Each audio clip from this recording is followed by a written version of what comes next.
지금부터 행복한 선물이라는 책을 읽어드리겠습니다. 서문.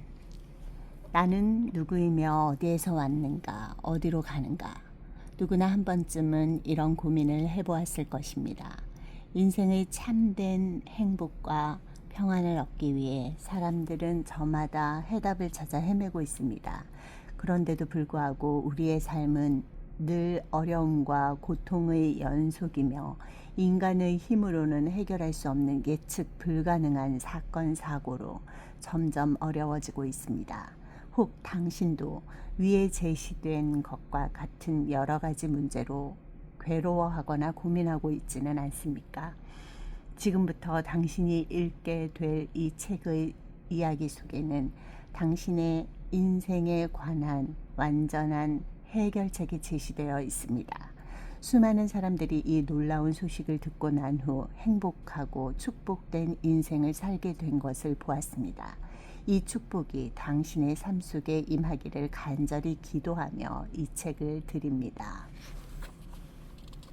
첫 번째, 하나님은 존재하는가?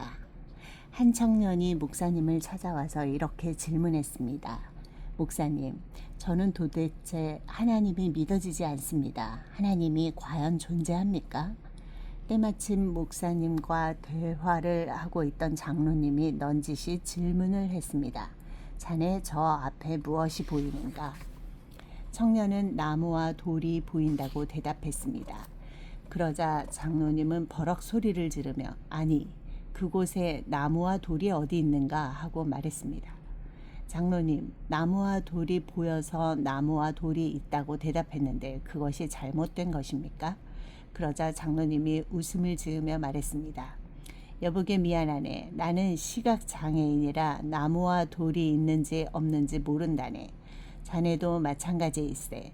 영적으로 눈이 어두워 하나님이 살아계시지만 모르고 있는 것뿐일세. 인간은 하나님을 볼 수도 없고 만날 수도 없습니다. 그래서 어떤 사람들은 과연 하나님이 계신가, 계시지 않는가 하는 질문을 하기도 합니다.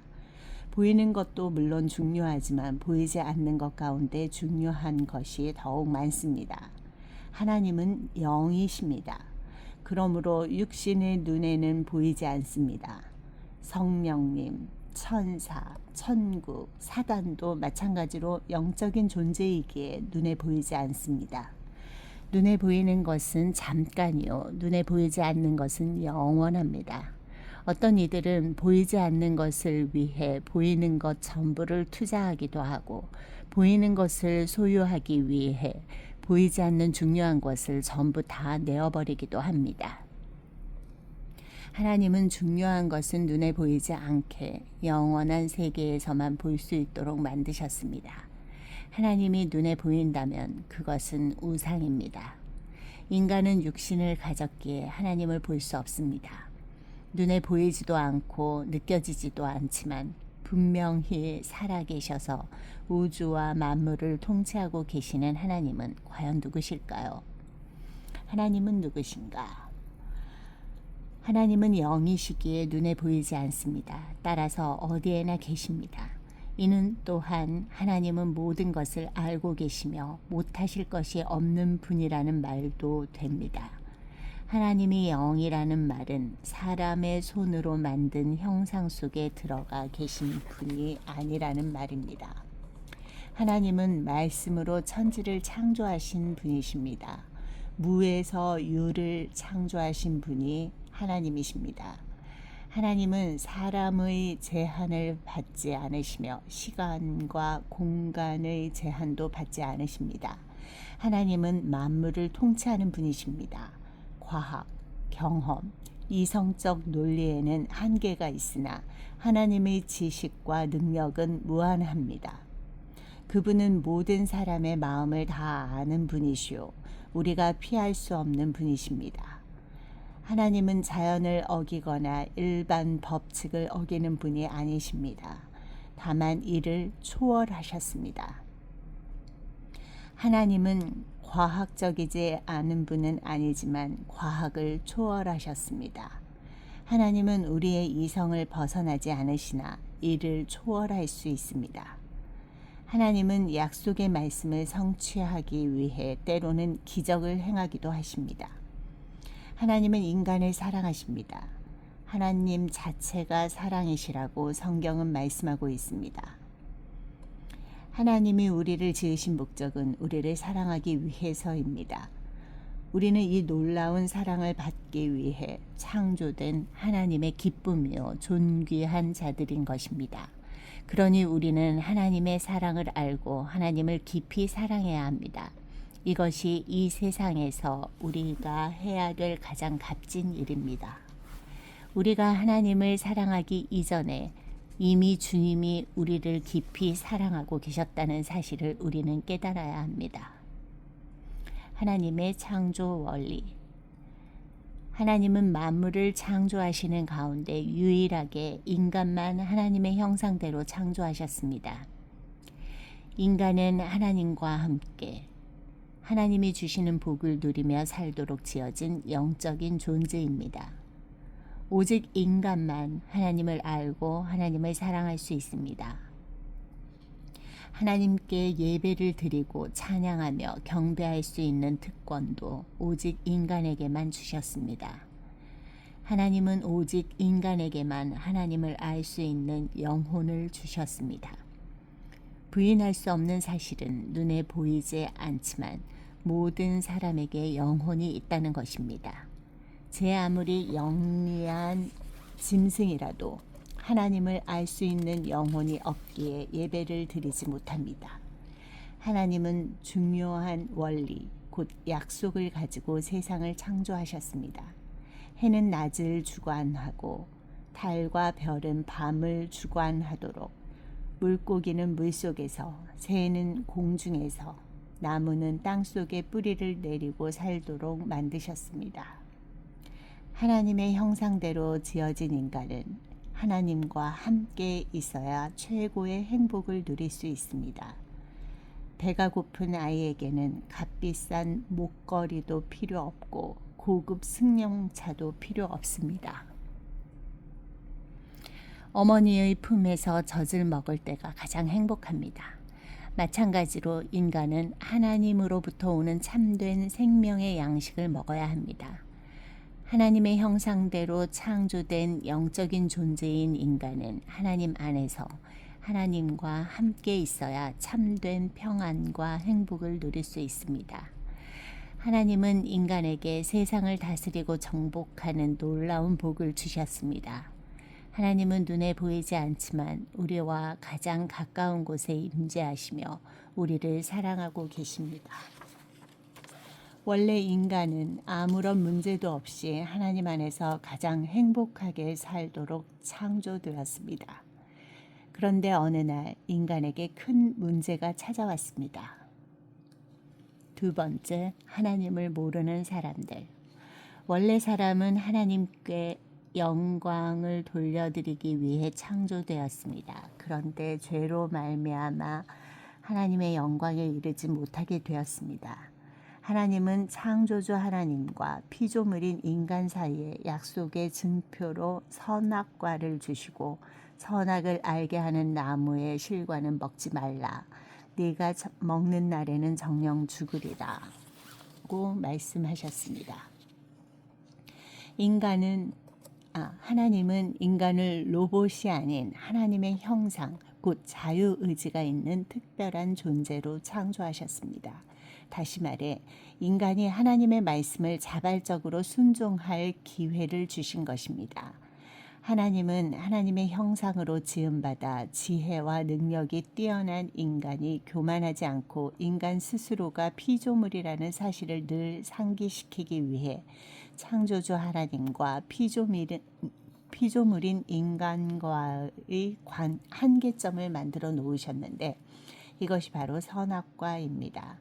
인간은 하나님의 말씀에 순종할 때 참된 행복을 누릴 수 있습니다. 반대로 하나님의 말씀에 순종하지 않는 만큼 불행해집니다. 그러나 첫사람 아담은 사단의 유혹에 속아 하나님의 말씀을 거역하여 하나님의 사랑을 거절하고 말았습니다. 이는 마치 어린아이가 부모의 말을 듣지 않고 맛있는 것으로 유혹하는 유괴범의 말을 듣고 따라가는 순간 고통 속으로 들어가는 것과 같습니다. 마귀는 거짓의 아비라고 성경은 분명하게 말씀하고 있습니다. 죄의 시작. 그렇다면 죄는 어디서부터 시작되었을까요? 이 세상이 창조되기 전에 하나님은 심부름하는 종으로 천사들을 지으셨습니다. 천사들은 하나님과 인간 사이에서 하나님의 일을 돕는 영적인 존재일 뿐 우리가 섬길 신적인 대상은 아닙니다. 천사는 하나님께서 부리는 영입니다. 그런데 찬양을 담당하던 천사장 중의 하나가 교만해져서 하나님의 영광을 탐하다가 타락하여 천사의 3분의 1과 함께 공중으로 쫓겨나 세상을 혼돈과 공허, 흑암 속에 빠지게 만들었습니다. 그가 바로 영적인 존재인 사단 혹은 마귀입니다. 사단은 반역자, 배반자, 이단자, 분쟁케 하는 자라는 뜻을 가지고 있습니다. 사단은 범죄한 천사요 세상 임금입니다. 하나님을 떠난 모든 사람에게 사단은 임금 노릇을 합니다.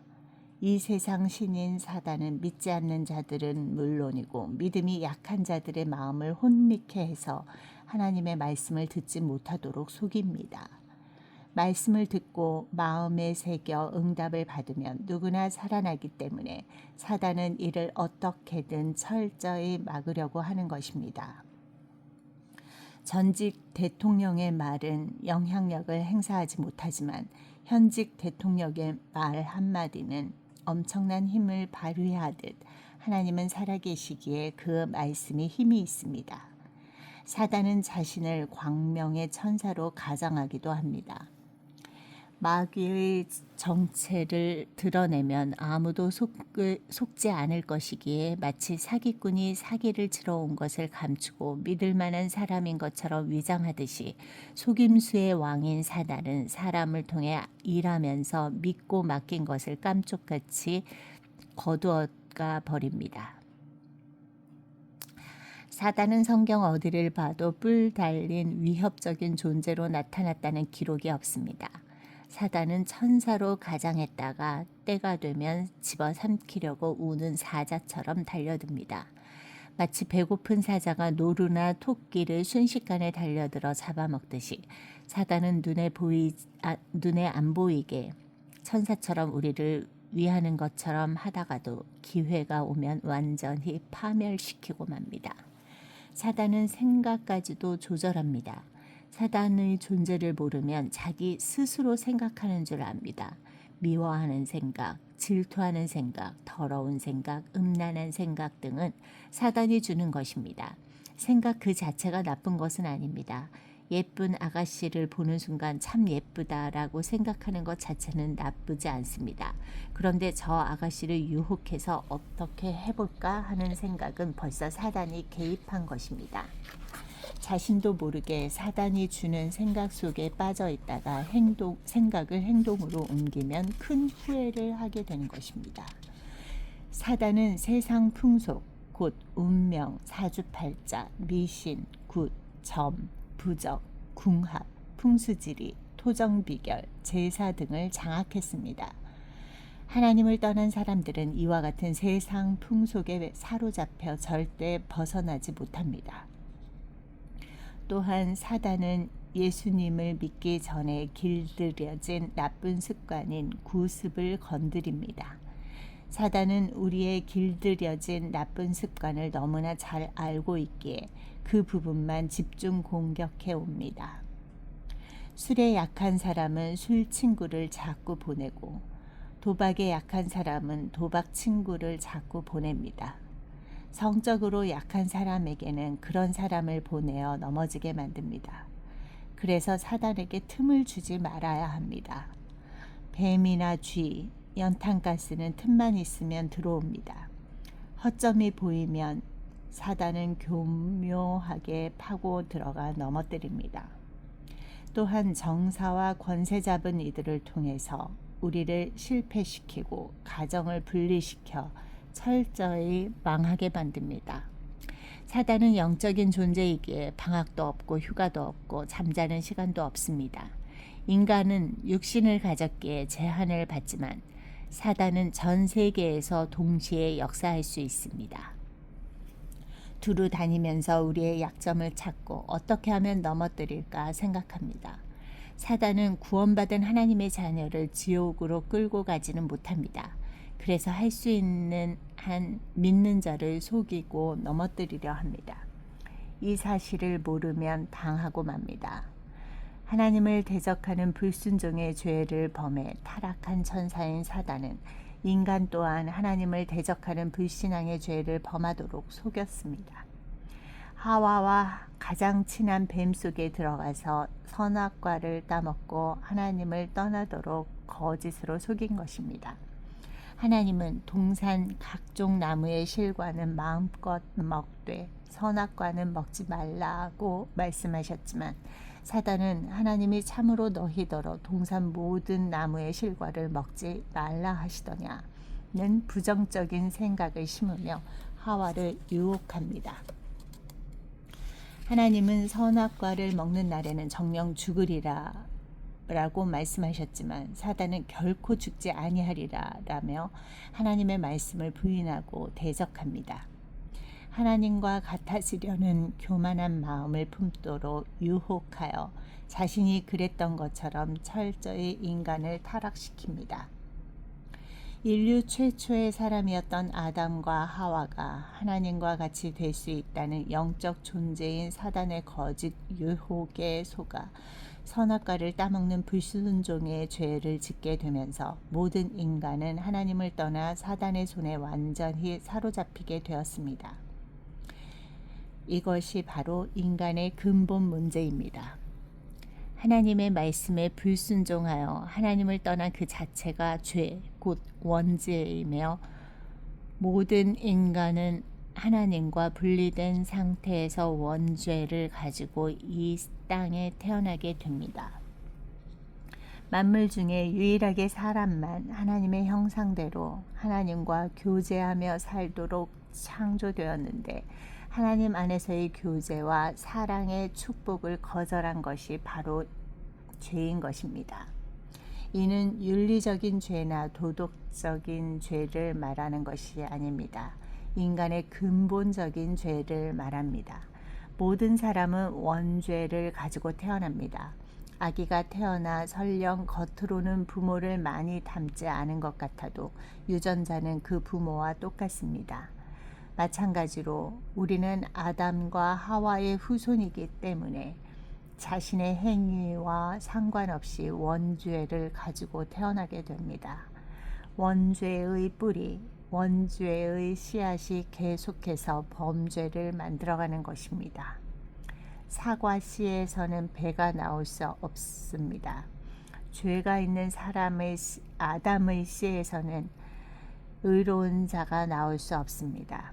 김씨 성을 가진 아버지의 자녀들은 모두 김씨인 것과 같습니다. 거룩한 척해도 아담의 후손은 아담의 후손입니다. 원죄를 인정하든 인정하지 않든 모든 사람은 다 죄성을 가지고 태어납니다. 어린 아이도 어머니의 젖을 빨다가 젖이 나오지 않으면 젖꼭지를 물어버립니다. 자라면서 동생이 생기면 사랑을 빼앗길까봐 싫어하고 경쟁합니다. 아무도 가르쳐주지 않았는데도 말입니다. 뱃속에서부터 그 죄성대로 배우지도 않은 죄를 짓고 자라면서 잠재되어 있는 죄가 밖으로 표출됩니다. 아담의 후손은 모두 죄인이며 단 한 사람도 의인이 없습니다. 원래 인간은 하나님의 형상대로 지음받아 영육간에 죽지 않고 영원히 살도록 창조되었습니다. 그런데 인류를 대표하는 아담 한 사람 때문에 죄가 세상에 들어왔고 그 죄는 곧 사망이었습니다. 자신이 죄인이라고 인정하든 안 하든 관계없이 이 땅에 태어난 모든 사람은 다 죽게 됩니다. 죽음이 바로 죄인이라는 증거입니다. 원죄를 가진 아담의 후손이라는 증거로 누구나 죽게 되는 것입니다.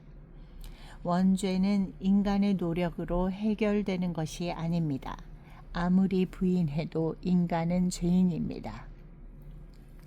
불순종의 죄를 지은 아담과 하와는 죄로 인해 하나님을 떠나게 되었습니다. 이때부터 인간은 하나님과 분리된 영적 죽음의 상태로 빠지게 되었습니다. 더 큰 문제는 최고의 축복된 관계인 유일신 여호와 하나님과 인간과의 교제가 사단과의 교제로 바뀌어버린 것입니다. 이때부터 인간의 영을 사단이 장악하게 되었습니다. 여기에서 인간의 모든 문제가 시작되었음을 성경은 창세기 3장에서 분명하게 말씀하고 있습니다. 원죄의 결과로 온 허물이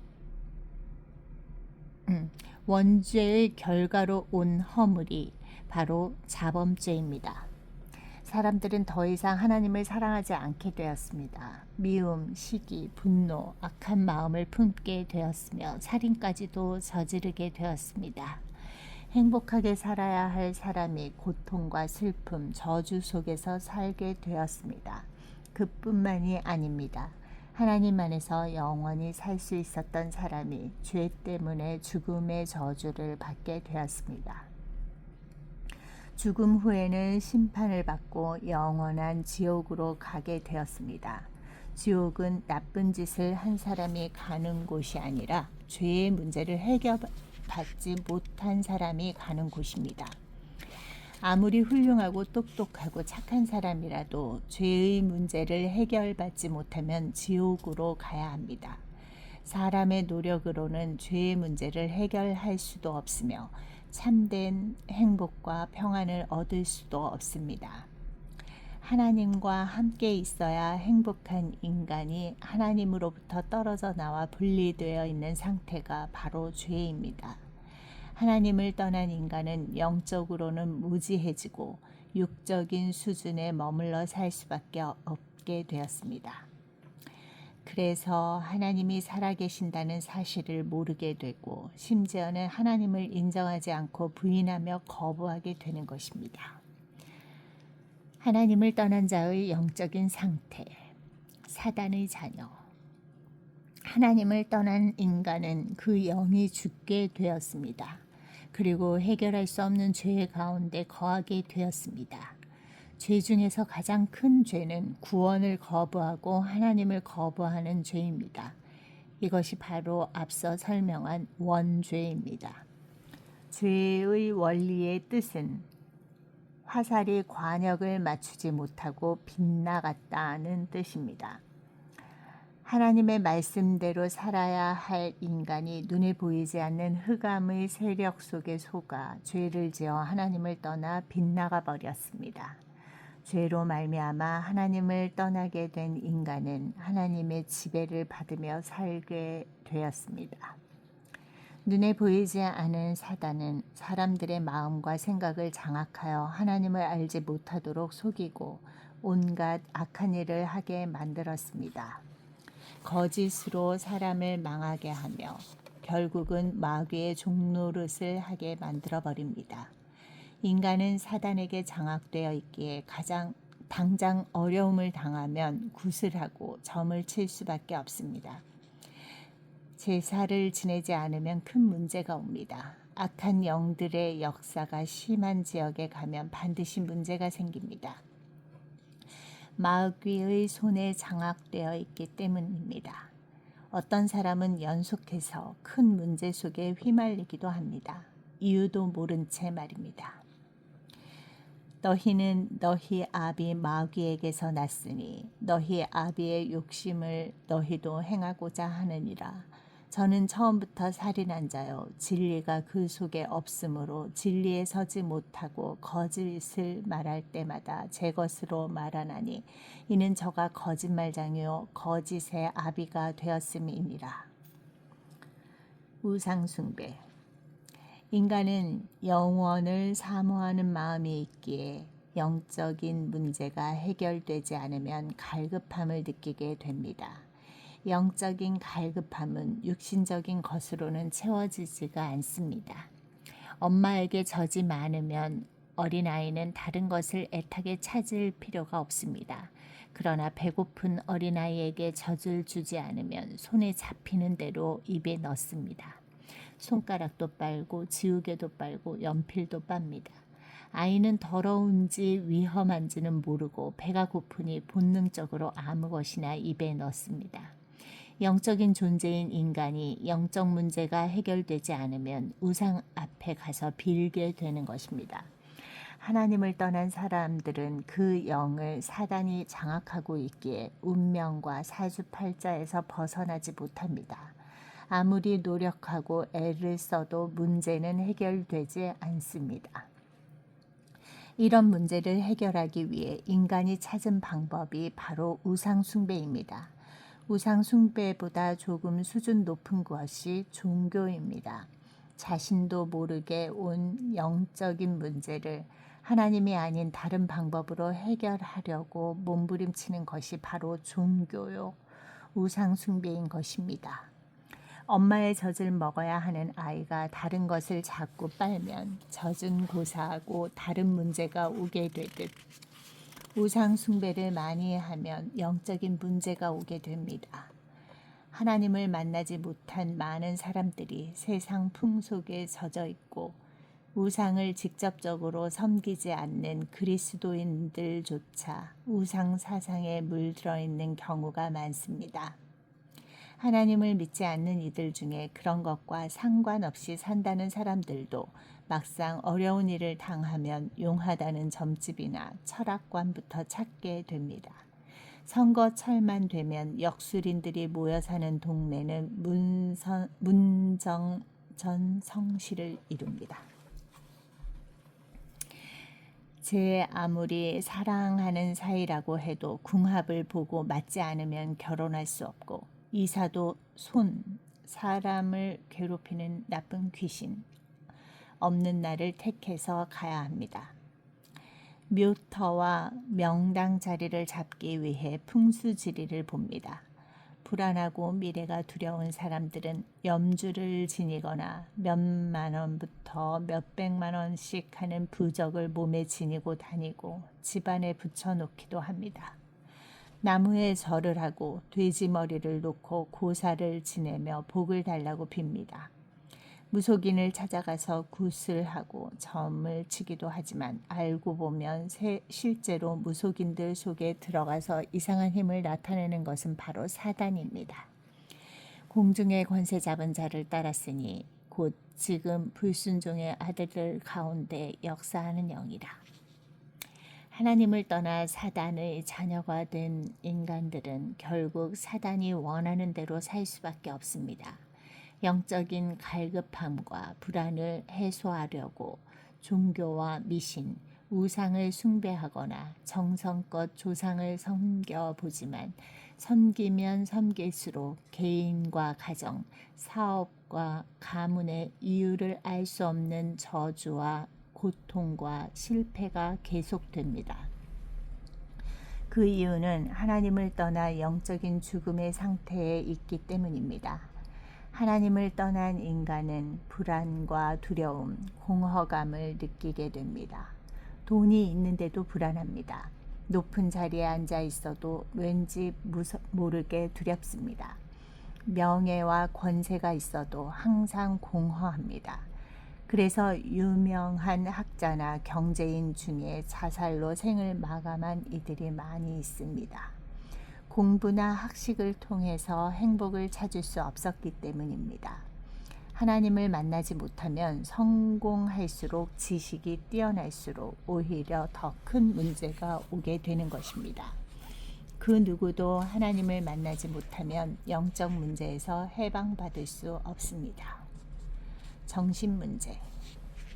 에베소서 2장 3절의 말씀을 보면 하나님을 떠난 자들을 본질상 진노의 자녀라고 말씀하고 있습니다. 타락한 천사인 사단은 하나님의 저주 가운데 있는 존재입니다. 이것이 사단의 본질입니다. 사단은 절대 용서받지 못합니다. 하나님은 아담이 범죄하자마자 그를 부르시고 변명할 기회를 주셨습니다.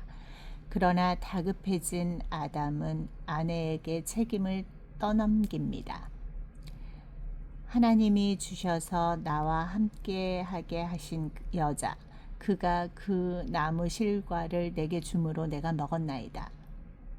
내 뼈 중에 뼈요 살 중에 살이라는 고백은 사라지고 하나님이 괜히 저 여자를 만들어 선악과 열매를 먹게 하셨다고 핑계를 댑니다. 만약 아담이 제 아내는 아무런 잘못이 없습니다. 모두 제 잘못입니다. 라고 했다면 얼마나 행복했을까요? 하와도 마찬가지로 뱀에게 핑계를 댑니다. 뱀이 나를 꾀물어 먹었나이다.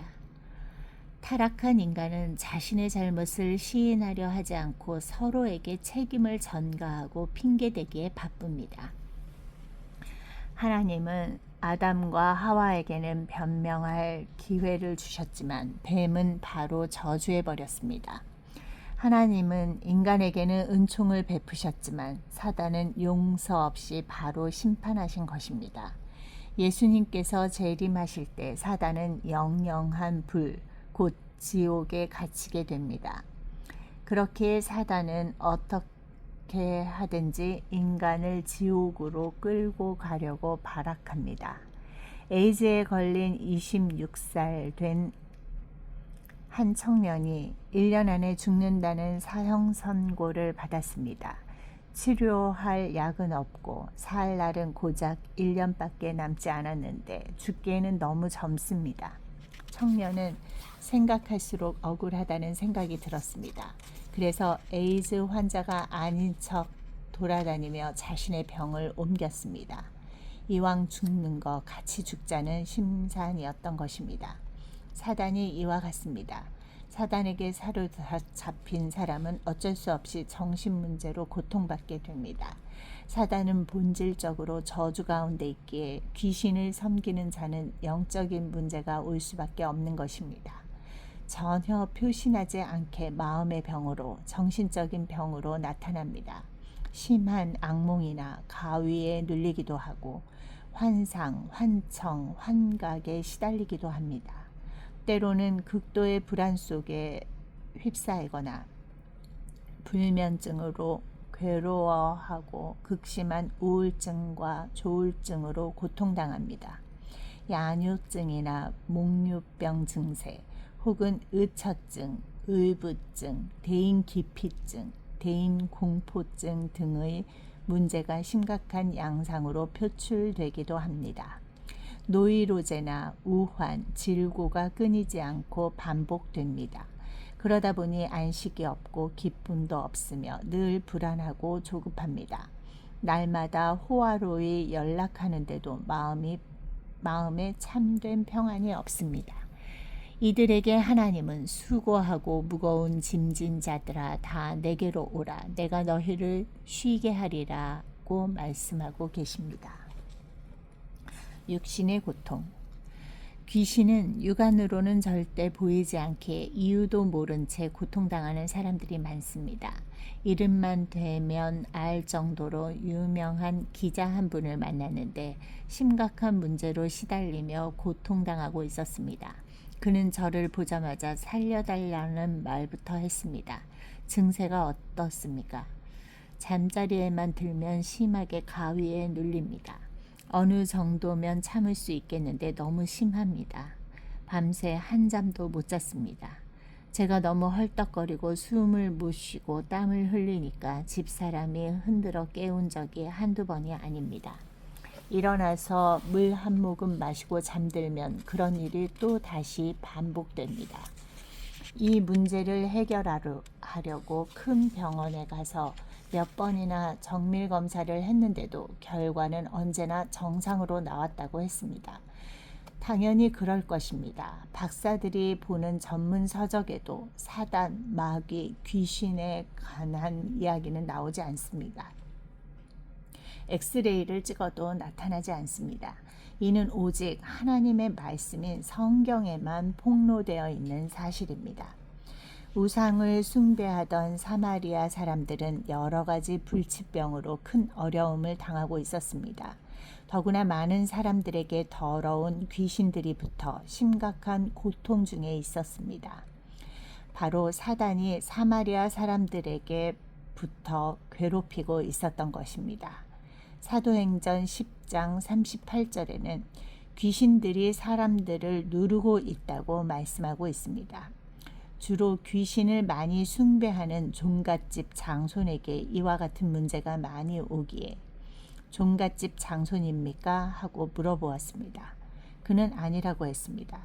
혹시 어머니나 할머니, 외갓집 식구 중에 무속인이 계시지 않습니까? 목사님 어떻게 아셨습니까? 저희 어머님이 무속인입니다.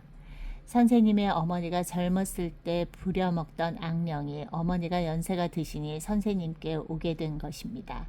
그걸 보고 대물림이라고 합니다. 그는 복음을 듣고는 하염없이 눈물을 흘렸습니다. 다음 날 그에게서 전화가 왔습니다. 목사님, 어젯밤에는 한 번도 깨지 않고 잘 잤습니다. 문제를 해결받은 그는 자신의 부하 직원을 꼭 좀 만나달라고 부탁했습니다. 인류 대학을 나온 엘리트가 밤낮 술에 취해 살아가는 것이 안타까워 왜 그렇게 사느냐고 물어봤더니 자신의 어머니가 용하다는 무속인을 찾아갔는데 아들이 37 이전에 결혼하면 죽는다고 했다고 합니다. 또한 그 어머니는 2년 전부터 근육이 뒤틀리는 마비 증세가 와서 집안이 말이 아니라고 했습니다. 그래서 다음 날 그를 만나서 복음을 전했습니다. 문제 해결 받은 그가 자신의 집에 와서 복음을 전해달라고 간청해서 갔더니 하나님께서 그 어머니와 동생도 구원받는 은혜를 주셨습니다. 37살이 되기 전에 결혼하면 죽는다던 그분은 37이 되기 전에 결혼해서 자식을 낳고 행복하게 살고 있습니다. 하나님을 떠나서 오게 된 영적 문제는 반드시 정신 문제를 거쳐서 육신 문제로 오게 됩니다. 이때쯤 되면 사람들은 병원을 찾습니다. 종기가 나면 수술하면 되지만 영적인 문제는 엑스레이로도 나타나지 않으니 본인은 죽을 만큼 고통스러운데도 의사들은 아무런 이상이 없다고만 합니다. 영적인 문제를 육신적인 방법으로 풀려고 하면 더욱 해결하기가 어렵습니다. 영적인 문제로 온 질병은 먼저 예수 그리스도를 정확하게 알아야 해결됩니다. 자신에게 온 문제가 영적인 문제인 줄 알고 그리스도의 이름을 부르며 싸우기 시작하면 반드시 해결됩니다. 많은 사람에게 붙었던 더러운 귀신들이 크게 소리를 지르며 나가고 또 많은 중풍병자와 안진뱅이가 나으니 그 성에 큰 기쁨이 있더라.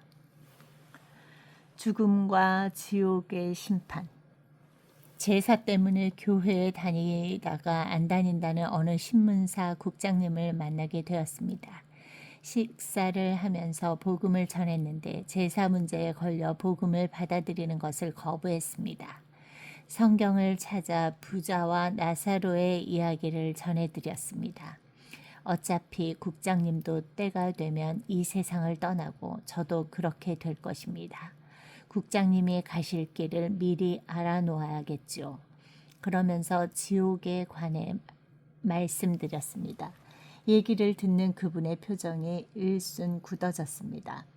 그래도 그는 끝까지 복음만은 거부했습니다. 이 땅에서의 삶이 끝이 아닙니다. 죽음으로 끝나버린다면 이 땅에 살면서 적당히 사기치고 거짓말하고 마음대로 살아도 되지만 사후에는 영원한 세계가 있습니다. 육신은 죽어서 흙으로 돌아가지만 우리의 영혼은 천국과 지옥으로 돌아가게 됩니다.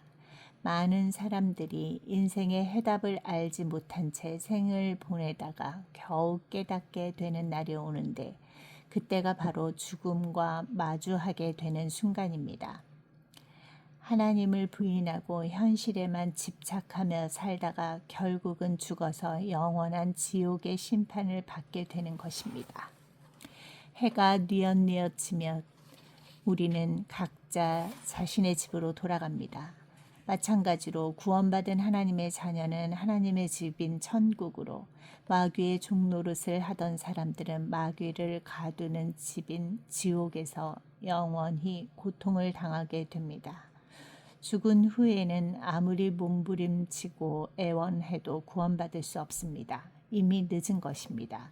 어떤 이들은 자신도 모르게 나타나는 영적인 문제로 인해 극도로 황폐화된 삶을 살다가 돌아가야 할 집이 있다는 사실을 모른 채 이 땅에서의 문제를 죽음으로 해결하려 자살을 하기도 합니다. 불과 유황으로 고난받으며 세세토록 빠져나올 수 없는 곳이 지옥입니다. 저는 가끔씩 한증막에서 목욕을 하고 나오면서 이런 기도를 드립니다. 하나님, 지옥이 더도 덜도 말고 이만큼만 뜨거워도 못 살겠습니다. 지옥에 가지 않도록 구원해 주신 것을 감사합니다. 할렐루야. 포항제철에 철을 녹이는 뜨거운 불과 비교도 안 되는 것이 유황불입니다. 지옥에서는 자살도 할 수 없습니다. 육신은 자살할 수 있어도 영은 자살할 수 없기 때문입니다. 우리가 잠들어 누워 있으면 비록 몸은 굳어져 있지만 영은 악몽을 꾸고 시달릴 때가 많은 것처럼 죽으면 몸은 이미 굳어졌지만 그 영은 펄펄 끓는 지옥으로 들어가 버립니다. 하나님과 하나님의 말씀, 우리의 영혼은 영원합니다. 지옥에서 영원히 멸망받을 것을 생각하면 복음을 전하지 않을 수 없습니다. 한 번 죽는 것은 사람에게 정하신 것이요 그 후에는 심판이 있으리니. 영적인 유산. 이 모든 문제가 본인에게서 끝난다면 얼마나 다행일까요? 하나님을 만나지 못한 사람들은 죽어서 자신만 지옥에 가는 것이 아니라 영적인 유산이 자녀에게 그대로 대물림됩니다. 부모에게 있는 좋은 것과 나쁜 것은 자녀에게 반드시 영향을 줍니다. 영적 문제와 우상 숭배, 종교까지도 말입니다. 너를 위하여 새긴 우상을 만들지 말고 또 위로 하늘에 있는 것이나 아래로 땅에 있는 것이나 땅 아래 물속에 있는 것의 아무 형상이든지 만들지 말며 그것들에게 절하지 말며 그것들을 섬기지 말라. 나 여호와 너의 하나님은 질투하는 하나님인즉 나를 미워하는 자의 죄를 갚되 아비로부터 아들에게로 3, 4대까지 이르게 하거니와. 성경은 제사도 하나님이나 사람이 아닌 귀신을 섬기는 것이기에 지내지 말라고 말씀하고 있습니다. 하나님을 믿지 않는 자들은 조상이 오는 줄 알고 제사를 지내지만 성경에는 조상이 오는 것이 아니라 귀신이 왔다 간다고 말씀하고 있습니다. 귀신을 끌어들이는 방법이 바로 제사를 지내는 것입니다. 지옥에는 물 한 방울도 없다고 했는데 제사를 지낸다고 그 음식을 조상이 먹을 수 있겠습니까? 어떤 사람들은 예수님을 믿는 사람들을 보며 조상님도 모르고 제사도 안 지내는 나쁜 사람들이라며 욕하기도 합니다.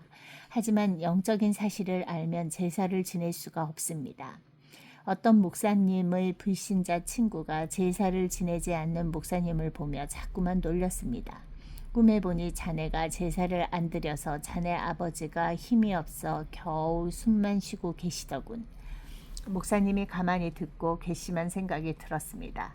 나도 꿈에 봤는데 우리 부모님은 제사를 안 드려서 굶어 돌아가셨는데 자네 부모님은 좀 달랐네. 자네는 하루 3끼 꼬박꼬박 밥을 챙겨 먹으면서 자네 부모님은 제삿날 명절날만 차려드리니 죽지도 못하고 살지도 못하고 계시더군. 그 후 친구는 2번 다시 놀리지 않았다고 합니다. 어떤 아버지가 아들에게 이런 말을 하는 것을 들은 적이 있습니다. 난 제사를 지내야 하니 죽어도 교회에 갈 수 없다. 죽고 나서 제사밥을 얻어먹어야 하니 너도 절대 예수를 믿지 말아라. 조상이 밥을 드시러 오는 것이 맞다면 1년에 2차례가 아니라 하루 3끼를 차려 놓아야 할 것입니다. 복음을 모르고 귀신을 많이 섬기면 후손 3, 4대까지 영적인 문제에 시달리게 됩니다. 어떤 가문은 해결되지 않는 이상한 문제들로 어려움을 당하면서도 그 이유를 알 수 없어 고통 속에 살기도 합니다. 단명하는 사람이 계속된다거나 대를 이어 자살하기도 하고 심각한 질병이 대를 이어 나타나기도 합니다. 술을 마시는 정도가 지나쳐 알코올 중독에 걸리기도 하고 단순한 놀이의 수준을 넘어서서 도박에 중독되어 한 가문이 파탄에 이르기도 합니다. 부모의 실패와 무기력이 자녀에게 전달되어 하는 일마다 실패를 거듭하고 늘 무기력한 삶을 살아가기도 합니다. 이것이 바로 하나님을 떠난 사람들의 영적인 상태이며 반드시 이 순서대로 고통을 당하며 살게 됩니다. 이 모든 문제는 인간의 근본 문제로부터 온 것입니다. 하나님을 떠난 사람들은 이와 같은 근본 문제에서 결코 빠져나올 수 없습니다. 아무리 몸부림을 쳐도 문제는 해결되지 않습니다. 이는 하나님을 떠난 자신도 모르게 사단의 종노릇을 한 결과인 것입니다. 이러한 영적인 문제는 인간 스스로의 노력이나 공로 혹은 이 세상에 어떤 가치 있는 것만으로도 해결할 수 없습니다. 인간에게는 이러한 영적인 문제를 해결할 수 있는 힘이 없기 때문입니다. 하나님은 악인이 죄악 중에서 죽는 것을 원치 않으시며 복음을 듣고 살게 되는 것을 간절히 원하십니다. 인간은 하나님을 만나지 못하면 참된 행복을 누릴 수 없습니다. 자동차가 고장나면 자동차 정비소에 가야 합니다. 슈퍼마켓에 가서는 절대 고칠 수 없습니다. 사단에게 속아 죄를 지어 하나님을 떠난 인간의 문제는 오직 하나님만이 해결하실 수 있습니다. 인간을 창조하신 하나님께만 유일한 해결책이 있습니다. 세 번째, 예수 그리스도는 누구신가? 하나님을 만나기 위한 인간의 노력. 인간은 영적인 존재이기에 하나님을 찾는 본성이 있습니다. 갓 태어난 어린아이는 본능적으로 어머니의 젖을 찾습니다. 어린아이에게는 어머니의 품보다 더 좋은 곳이 없습니다. 이와 마찬가지로 인간은 자신도 모르게 하나님을 찾으려고 몸부림칩니다. 아무리 용감한 사람이라도 위기를 만나거나 죽음과 대면하게 되는 극한 순간에는 하나님을 찾게 됩니다. 이것이 바로 인간의 본성입니다. 사람들은 진실하게 착하게 살면 하나님을 만날 수 있다고 생각합니다. 종교를 통해 하나님을 만나려고 열심히 종교 생활을 하기도 합니다. 그러나 아무리 진실해도 어느 날 집안에 들어닥치는 재앙을 막을 수는 없습니다. 종교 생활을 하면 할수록 오게 되는 영적 문제를 막을 길이 없습니다. 학문, 철학, 과학, 점술 등을 통해 하나님을 만나려 하지만 실패하고 결국은 허무해지고 맙니다. 사람들은 사단의 유혹에 속아 죄를 지어 하나님을 떠난 원죄를 모르기에 인간적인 노력을 하며 생을 보내게 되는 것입니다. 이 문제는 진실하게 살거나 열심히 종교 생활을 하거나 철학이나 공을 닦는다고 해결되지 않습니다. 헌신이나 봉사로 해결될 문제는 더욱 아닙니다. 이 문제는 오직 하나님의 방법으로 하나님만이 해결하실 수 있습니다. 구원받지 못하면 하나님을 만날 수 있는 자격이 없습니다. 먼저 신분부터 바뀌어야 합니다. 이미 그 영이 하나님을 떠나서 죽은 상태이기에 아무리 인간적인 노력을 해도 소용이 없는 것입니다. 인간은 하나님을 만날 수도 없고 볼 수도 없습니다. 인간의 힘으로는 사단을 이길 수도 없고 하나님의 비밀을 깨달을 수도 없으며 죄와 저주, 재앙, 지옥의 권세를 멸할 길도 없습니다. 하나님의 구원 계획. 하나님은 공의로우시며 사랑이 풍성한 분이십니다. 선악과를 먹으면 반드시 죽게 된다는 것이 하나님의 법입니다. 그런데 아담과 하와가 선악과를 먹었기에 하나님의 공의대로 죽어야 합니다. 그러나 사랑의 하나님께서는 하나님을 떠나 죄에 빠져 사단의 종노릇을 하는 인간을 구원하기 위해 죄가 없는 독생자 예수 그리스도를 보내어 인간의 죄를 대신하여 십자가에 못 박아 죽게 하심으로 하나님의 공의를 만족시켰습니다. 예수의 공의로 십자가 보혈의 능력으로 누구든지 예수를 믿기만 하면 죄 사함을 얻고 하나님의 자녀가 될 수 있는 것입니다. 하나님은 인간이 범죄한 바로 그 순간에 죄와 저주, 사단의 권세에서 인간을 구원할 메시아, 여자의 후손을 보내실 것을 약속하셨습니다. 죄가 있는 아담의 후손이 아닌 성령으로 잉태된 하나님의 아들이 오실 것이라는 약속을 주셨습니다. 눈에 보이지 않는 하나님이 우리와 함께 하시기 위해 인간을 구원하시기 위해 눈에 보이는 인간의 모습으로 오실 것을 미리 약속의 말씀으로 주신 것입니다. 그 예언의 말씀이 드디어 성취되었습니다. 하나님은 사단의 유혹에 빠져 멸망 가운데 있는 인간을 그대로 내버려 두지 않으시고 하나님께로 올 수 있는 구원의 길을 열어주셨습니다. 이것이 바로 복음입니다. 하나님께서는 아무런 조건도 따지지 않으시고 인간을 구원하기로 작정하셨습니다. 이것이 바로 하나님의 은혜입니다. 예수님께서 십자가를 지심으로 말미암아 사단의 모든 권세와 불신앙과 죄의 문제는 십자가에서 완전히 해결되었습니다. 이 사실을 믿는 자는 생명을 얻게 됩니다. 하나님은 구원의 대가를 원하지 않으시고 단지 믿으라고만 하셨습니다. 구원받는 데는 우리의 조건이 전혀 필요치 않습니다. 인간의 힘과 노력으로는 구원받을 수도 깨달을 수도 없기에 하나님께서 인간을 구원하시려고 사람의 몸을 입고 이 땅에 오셨습니다. 이를 신학적인 용어로 성육신이라고 합니다. 이것이 바로 우리를 구원하기 위한 하나님의 방법입니다. 복음은 하나님의 아들에 관한 것이며 그 아들이 곧 예수 그리스도라고 말씀하고 있습니다. 다시 말하면 복음은 곧 예수 그리스도입니다. 예수 그리스도께서 구약에서 지속적으로 예언되어 왔던 다윗의 혈통으로 오셨고 이 땅에 육신의 옷을 입고 오셨으며 십자가에서 죽으시고 하나님의 아들이라는 증거로 부활하셨습니다. 예수님은 참 하나님이신 동시에 참 인간이십니다. 이 역할을 감당할 수 있는 유일한 분은 예수 그리스도밖에 없습니다. 예수님이 참 사람이 되어야만 하는 이유는 사람의 죄는 사람만 감당할 수 있기 때문입니다. 죄는 피를 흘리지 않고는 해결되지 않습니다.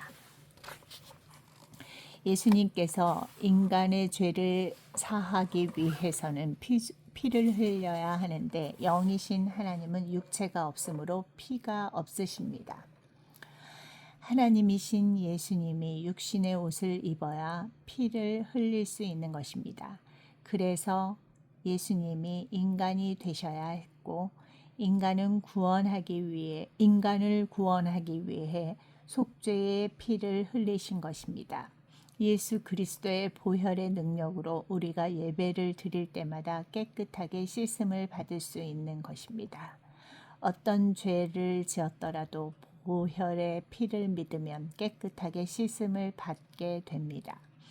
허물과 죄로 죽은 인간은 절대 중보자가 될 수 없습니다. 죄인이 죄인을 용서할 수 없기 때문입니다. 예수님께서 여자의 후손으로 성령으로 잉태되어 이 땅에 오신 이유가 바로 여기에 있습니다. 예수 그리스도는 어떤 일을 하셨는가? 성경 66권에 나오는 단어 중에 가장 중요한 단어는 기름 부음을 받은 자입니다. 구약시대에 기름 부음을 받은 직분은 왕, 선지자, 제사장의 단 세 직분이었습니다. 기름 부음을 받기 전까지는 단지 아들로 있다가 기름 부음을 받아 왕으로 책봉을 받으면 그때부터 천하가 벌벌 떨게 되는 놀라운 권세가 따라옵니다. 기름 부음 받은 자라는 말은 흑암의 세력을 이길 수 있는 엄청난 권세를 부여받은 것을 의미합니다. 기름 부음 받은 왕, 선지자, 제사장도 인간의 근본 문제는 해결할 수 없습니다. 그래서 하나님은 참된 왕, 선지자, 제사장을 보내겠다고 약속하셨는데 그 단어가 바로 그리스도입니다. 구약에서는 이를 메시아라고 합니다. 크리스마스는 기름 부음 받은 자라는 뜻의 크라이스트와 날, 기념일이라는 뜻의 마스가 합쳐진 것입니다. 그래서 크리스마스는 기름 부음 받은 자의 날이라는 뜻입니다. 그렇다면 기름 부음 받은 자라는 뜻을 가진 그리스도는 과연 누구입니까? 인간을 멸망시키는 죄와 저주, 사단의 권세에서 인간을 구원하기로 작정하신 하나님께서 그리스도의 직분을 담당하신 참된 구원자를 이 땅에 보내셨는데 그 이름이 예수입니다. 예수는 자기 백성을 죄에서 구원할 자라는 뜻입니다. 예수님은 인간의 근본 문제 세 가지를 해결하시기 위해 오셨습니다. 하나님을 떠난 인간은 하나님을 만나기만 하면 새 생명을 얻을 수 있습니다. 하나님을 만나는 길을 여신 참 선지자가 바로 예수 그리스도이십니다. 내가 곧 길이요 진리요 생명이니 나로 말미암지 않고는 아버지께로 올 자가 없느니라. 백성들의 죄를 하나님 앞에 고해 죄 사함을 받게 하는 직분이 바로 제사장입니다. 예수님은 인간이 그렇게도 두려워하고 궁금해하는 모든 운명과 저주, 죄의 문제를 완전히 해결하신 참 제사장이십니다. 이는 그리스도 예수 안에 있는 생명의 성령의 법이 죄와 사망의 법에서 너를 해방하였습니다. 왕은 권세를 가지고 나라를 통치하는 자입니다. 예수님은 참된 왕으로 오셔서 사단의 모든 권세를 꺾으셨습니다. 죄를 짓는 자마다 마귀에게 속하나니 마귀는 처음부터 범죄함이니라. 하나님의 아들이 나타나신 것은 마귀의 일을 멸하려 하심이니라. 예수님은 사단을 이길 수 있는 권세를 가진 분이십니다. 인간의 몸을 입고 오셨지만 죄가 전혀 없으시며 그에게는 죄를 사하는 권세가 있습니다. 인간이 지은 죄의 대가로 십자가에서 죽으시고 장사 지낸 지 사흘 만에 부활하셨습니다. 불치병자도 예수 그리스도를 만난 후에 완전히 나음을 입었고 죽은 나사로도 나인성 과부의 죽은 아들도 살아났습니다. 예수님은 오병이어로 5,000명을 먹이고도 남을 정도의 기적을 행하셨습니다. 예수님을 만난 사람은 한결같이 자신이 가지고 있던 중요한 문제를 해결받았습니다. 이 비밀을 알고 영접하는 자, 곧 예수의 이름을 믿는 자들에게는 하나님의 자녀가 되는 권세를 주셨습니다. 네 번째, 나는 어떻게 하나님을 만날 수 있을까? 인생의 주인이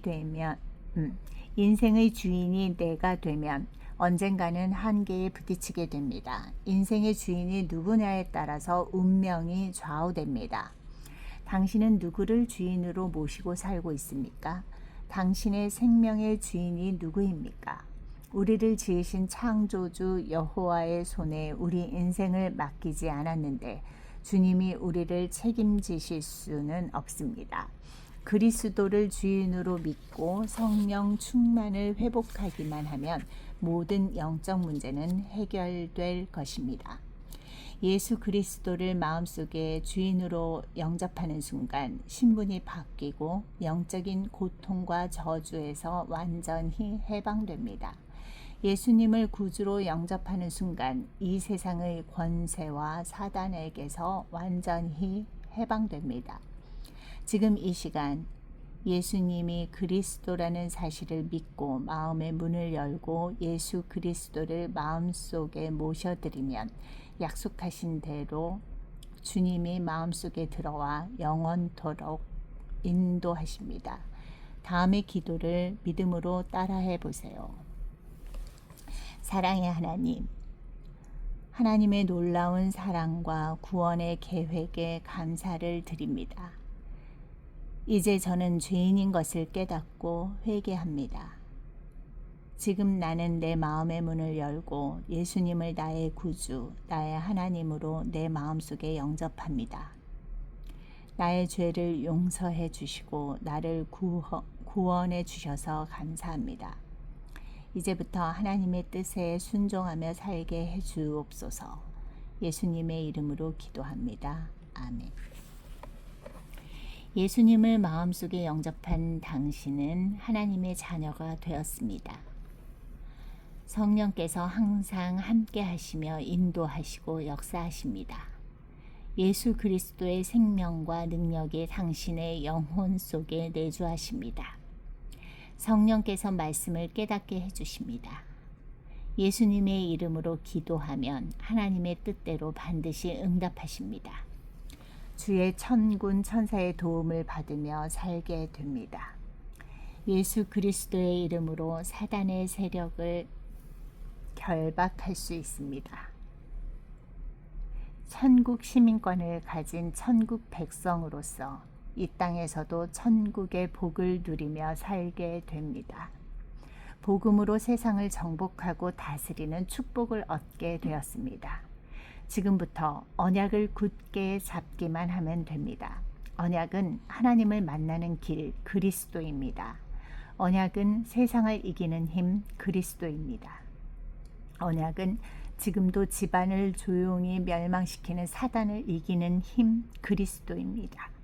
언약은 죄로 말미암아 실패할 수밖에 없는 우리에게 승리를 주시는 참된 능력 예수 그리스도입니다. 이 언약을 굳게 붙잡으면 됩니다.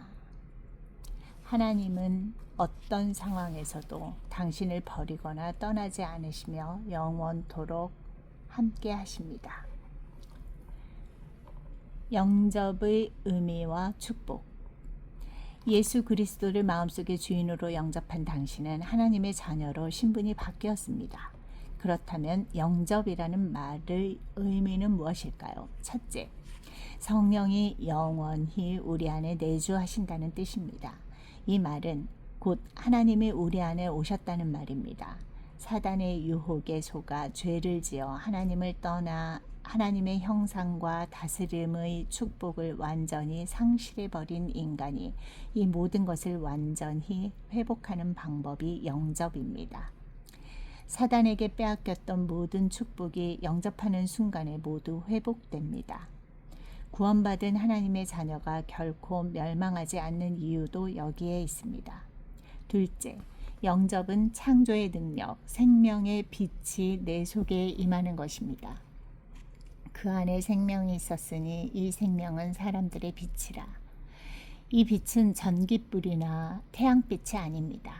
달, 해, 별이 만들어지기 전에 이미 하나님의 빛이 있었습니다. 그 빛은 생명을 불어넣는 창조의 빛입니다.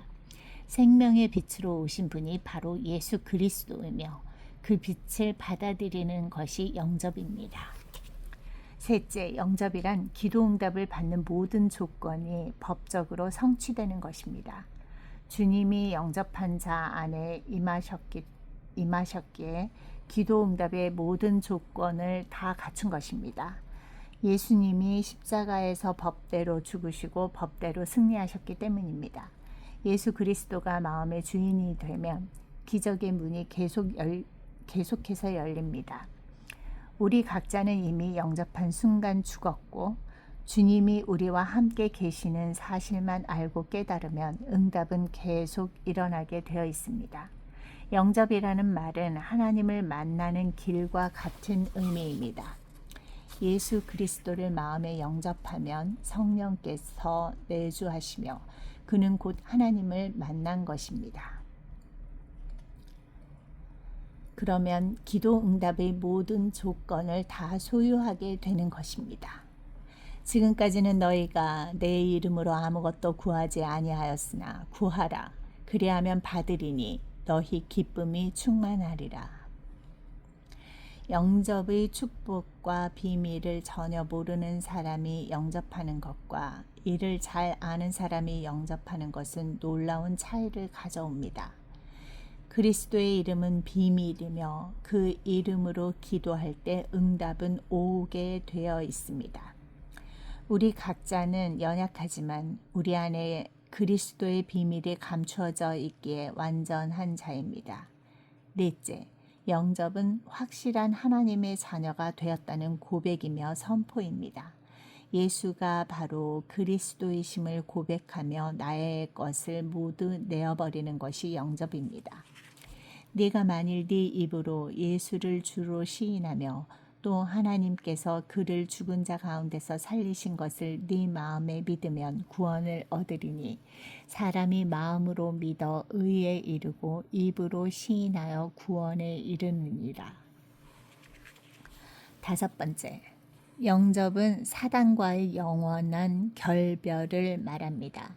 사단의 권세에서 완전히 해방되고 단지 우리 안에 계신 주님의 능력으로 사단과 싸울 일만 남은 것입니다. 영접 이전에는 사단에게 종노릇했으나 영접함으로써 사단과 싸울 수 있는 힘이 생긴 것입니다. 사단의 머리는 이미 깨어졌으며 단지 성도를 속일 뿐입니다. 여섯 번째, 영접은 창세기 3장의 인간의 근본 문제에서 완전히 해방되었다는 증거입니다. 예수님을 구주로 영접하는 순간 원죄와 자범죄, 사주팔자, 운명에서 완전히 해방되는 것입니다. 하나님의 입장에서 보면 영접은 하나님의 생명이 들어오고 언약이 체결되는 순간입니다. 수십 명의 아이들이 있어도 부모의 관심은 오직 그 자녀에게 있을 것입니다. 하나님의 최고의 관심은 예수 그리스도의 생명을 가진 자에게 있습니다. 예수 그리스도를 영접한 순간부터 하나님은 단 1초라도 그 자녀를 놓치지 않고 지키십니다. 생명이 있기 때문입니다. 이것이 바로 영접의 비밀입니다. 반대로 사단의 입장에서 볼 때 영접은 두려움의 대상입니다. 하나님의 생명이 있는 자를 보면 벌벌 떱니다. 그래서 하나님 자녀의 신분과 권세를 알지 못하도록 속입니다. 하나님은 성도에게 뱀과 전갈을 밟으며 원수의 모든 능력을 제어할 권세를 주셨습니다. 예수님의 생명이 우리 안에 있기 때문에 우리를 해할 자가 없으며 완전히 승리할 수 있습니다. 예수님을 구주로 영접한 하나님의 자녀는 하나님의 영이 거하시는 성전의 축복을 누리게 됩니다. 왕이 거하는 집을 왕궁이라고 합니다. 하나님의 영이 그 안에 내주하시니 성전이 된 것입니다. 영접은 성부, 성자, 성령, 삼위일체 하나님의 비밀이 성취되는 순간입니다. 성부 하나님의 계획을 성취하기 위해 인간의 몸을 입고 오셔서 그 계획을 성취시킨 분이 성자 예수님이며 우리 안에 성령으로 내주하시며 말씀을 이루시는 분이 성령 하나님이십니다. 성삼위일체는 나를 구원하기 위해 베푸신 놀라운 하나님의 방법입니다. 오직 성자만이 성부를 아버지라 부를 수 있습니다. 그런데 예수님을 영접함으로써 우리는 하나님을 아버지라 부를 수 있는 양자의 영을 받게 되었습니다. 영접할 때 하나님의 자녀가 되는 권세가 주어집니다. 성령으로만 하나님의 자녀됨이 선포됩니다. 또한 성령과 천사의 도움을 받을 수 있는 권세도 얻게 되었습니다. 예수 그리스도를 영접했다는 말은 하나님을 만났다는 뜻입니다. 이 비밀을 마음으로 믿고 입으로 시인하여 예수님의 이름으로 기도하면 구원에 이르게 되는 것입니다. 5번째, 하나님의 자녀가 된 당신이 확신해야 할 5가지 사실. 예수 그리스도는 이미 수백 년 전에 그가 어디서 어떻게 출생할 것과 죽어서 장사 지낸 지 사흘 만에 부활하여 하나님이며 구세주라는 사실을 증거할 것이 예언되었습니다. 성경의 한 획도 틀림없이 성취되어 예수 그리스도는 죽음에서 부활하셔서 지금 하나님 보좌 우편에 앉아 모든 성도와 교회를 다스리시고 세계 교회와 만국을 복음화하고 계십니다. 예수 그리스도를 영접한 하나님의 자녀는 하나님이 언제나 항상 함께 하시는 임마누엘의 큰 복을 받았습니다. 만약 성도가 다음에 5가지 확신 속에 믿음의 뿌리를 내리면 날마다 성령으로 충만한 신앙생활을 영위할 수 있을 것입니다. 단, 이 부분에 대한 믿음을 확실히 하지 않으면 사단의 속임수에 속기 쉽습니다. 구원의 확신. 하나님의 자녀에게 구원의 확신이 없으면 모든 것이 흔들리게 됩니다. 그것은 마치 돈을 다 지불한 노예가 아직도 노예살이를 하고 있는 것과 같으며 빚을 다 갚은 이가 계속해서 사기꾼에게 빚 독촉을 당해 재산을 빼앗기는 것과도 같습니다. 구원의 확신이 있습니까? 라고 질문하면 손을 들다가 슬그머니 내리는 사람이 있습니다. 아마도 그는 속으로 이런 생각을 했을지도 모릅니다. 요즘 내 생활을 봐. 내가 과연 그리스도인이 맞아? 엊그제도 술을 진탕 마셨잖아.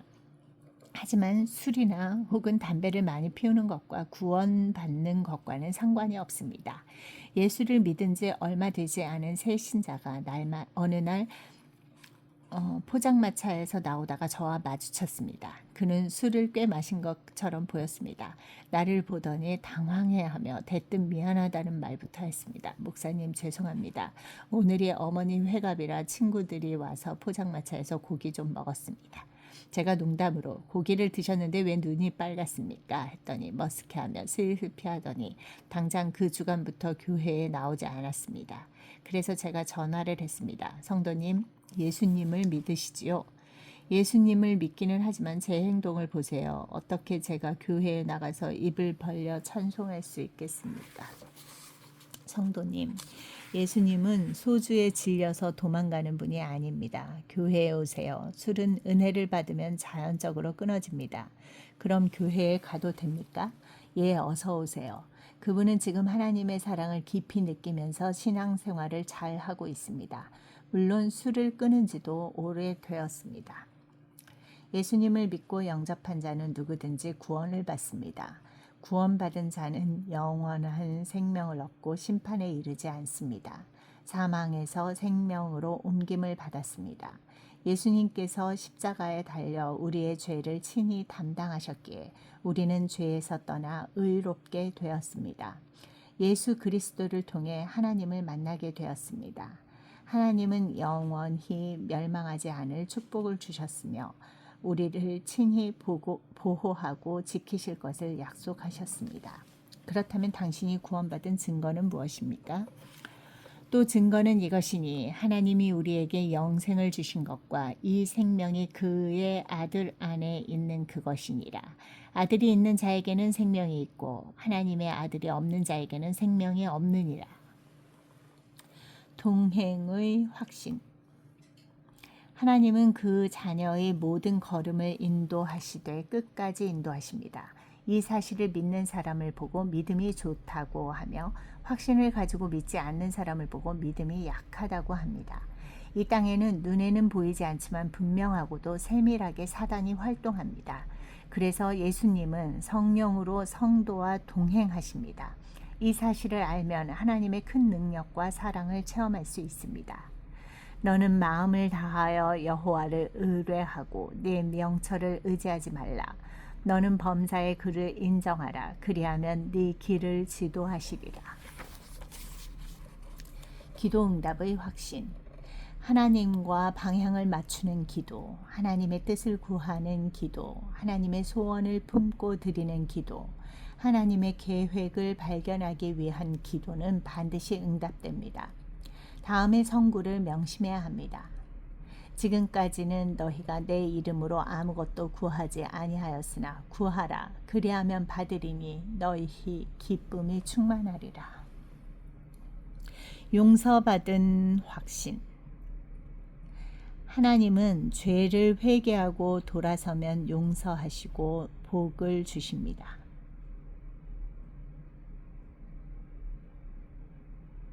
어떤 죄라도 진정으로 깨닫고 그 죄에서 떠나면 사랑의 주님은 그 죄를 완전히 백지화시키십니다. 내가 내 마음의 죄악을 품으면 주께서 듣지 아니하시리이까. 만일 우리가 우리 죄를 자백하면 우리의 죄를 사하시고 모든 불의에서 깨끗하게 하시리라. 주님과 함께하면 승리하는 확신. 하나님은 각자의 수준에 맞춰서 시험을 주십니다. 시기, 질투가 많은 사람에게는 시기, 질투가 많은 사람이 시험을 주고 잘 삐치는 사람에게는 삐칠 일만 생깁니다. 큰 시험 가운데 있는 사람은 큰 그릇이 분명합니다. 하나님은 어떤 경우든지 언약 잡은 하나님의 백성을 반드시 승리의 길로 인도하십니다. 사람이 감당할 시험 밖에는 너희에게 당한 것이 없나니 오직 하나님은 미쁘사 너희가 감당치 못할 시험 당함을 허락지 아니하시고 시험 당할 즈음에 또한 피할 길을 내사 너희로 능히 감당하게 하시느니라. 새 생명을 얻은 당신에게 어두움은 아무리 소리를 질러도 없어지지 않습니다. 그러나 불을 밝히면 물러가고 맙니다. 사단의 권세를 알면 아무런 힘이 없다는 것을 알게 되고 속지만 않으면 됩니다. 사단의 권세를 알면 아무런 힘이 없다는 것을 알게 되고 속지만 않으면 됩니다. 하나님은 그 자녀에게 사단의 권세를 깨뜨릴 수 있는 힘을 주셨습니다. 그 능력의 이름이 바로 예수 그리스도입니다. 예수 그리스도의 이름 앞에 사단의 존재는 아무런 힘이 없습니다. 그러나 이 사실을 모르면 당하게 됩니다. 하나님의 자녀는 전신 갑주를 입고 사단과의 영적 싸움을 싸워야 합니다. 이를 위해 머리에는 구원의 투구를 써야 합니다. 나는 구원받은 하나님의 자녀라는 구원의 확신이 흔들리면 완전히 흔들리고 마는 것입니다. 구원받은 하나님의 자녀라는 사실을 확신할 때 사단의 공격을 이길 수 있습니다. 그러면서도 자신이 구원받은 사실에 감사할 뿐입니다. 어떻게 다른 사람을 구원받게 할까 하고 생각하면 하나님이 기뻐하십니다. 이것이 바로 하나님의 소원입니다. 하나님의 최고의 관심은 전도자에게 있습니다. 허리에는 진리의 띠를 띠라고 말씀하셨습니다. 전도와 선교, 복음 전파를 위해 허리띠를 완전히 매시기 바랍니다. 형사들은 범인을 낚아채면 가장 먼저 허리끈을 잡습니다. 씨름을 할 때도 허리끈을 맵니다. 그만큼 허리가 중요합니다. 진리로 허리띠를 띠지 않으면 영적 싸움에서 승리할 수 없습니다. 한 손에는 하나님의 말씀의 검을 가져야 합니다. 말씀의 검은 공격 무기입니다. 다른 한 손에는 방어 무기인 믿음의 방패를 들고 사단의 공격과 유혹을 막아야 합니다. 믿음이 있으면 이길 수 있습니다. 발에는 평안의 복음의 신발을 신으시기 바랍니다. 복음 때문에 발걸음이 바빠질 때 평안이 오게 됩니다. 마지막으로 항상 무시로 기도해야 합니다. 전쟁터의 군인들은 본부와 무선 교신이 잘 되어야 합니다. 완전 무장을 하고 영적 싸움을 하는 군사는 하나님과 늘 기도로 교신해야 합니다. 병마 가운데 완전 실패 가운데 있을지라도 영적인 싸움을 싸우면 승리하게 됩니다.